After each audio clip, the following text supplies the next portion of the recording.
मस्साजोगचे माजी सरपंच संतोष देशमुख यांच्या खुनाला आता 1 वर्ष उलटून गेलेत आणि याच्यानंतर बीड येथील विशेष मकोका न्यायालयात वाल्मिक कराडसह इतर आरोपींच्या विरोधात दोषारोप निश्चित करण्यात आले आहेत.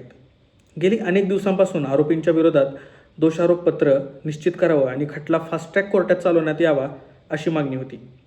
आता वाल्मिक कराड आणि इतर आरोपी विष्णू चाटे, सुदर्शन घुले, प्रतीक घुले, सुधीर सांगळे, महेश केदार, जयराम चाटे आणि या प्रकरणात अद्यापही फरार असलेला कृष्ण आंधळे याच्या विरोधात दोषारोप निश्चित म्हणजेच चार्ज फ्रेम करण्यात आली आहे.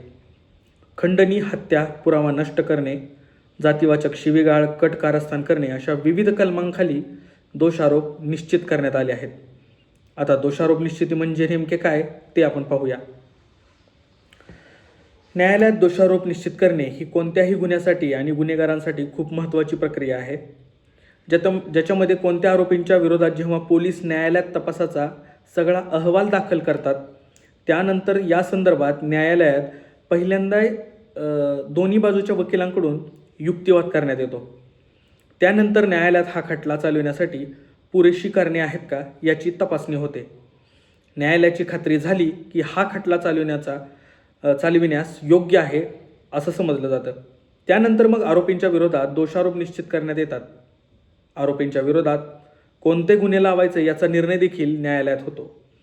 तो म्हणजे दोषारोप निश्चित करण्यात आले म्हणजे आरोपी संबंधी गुन्ह्यात दोषी आहेतच असा होत नाही. फक्त खटला पुढे चालवण्यासाठी दोषारोपी करणे आवश्यक असतं.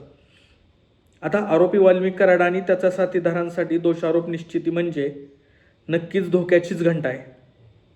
वाल्मिक कराड सातत्याने आपल्या या गुन्ह्याशी काही संबंध नसल्याचा बचाव करत होता. त्यांनी जामिनासाठी हायकोर्टात याचिका दाखल केली होती, पण हायकोर्टाने त्याचा जामीन अर्ज फेटाळला होता.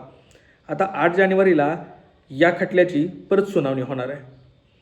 आरोपींनी दोषारोपपत्र लवकर दाखल करण्यात येऊ नये यासाठी वेगवेगळी बहाणेबाजी वर्षभर केलेली.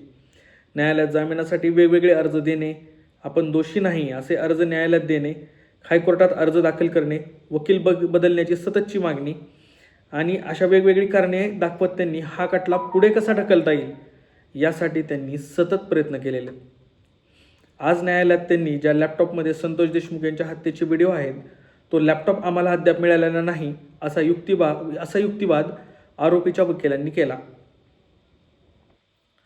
परंतु न्यायालयाने ठामपणे दोषारोपपत्राचा निर्णय घेतला आणि त्यामुळे आता वाल्मिक कराड आणि त्याच्या गँगचा पाय खोलात गेलाय हे मात्र नक्की झालेलं आहे.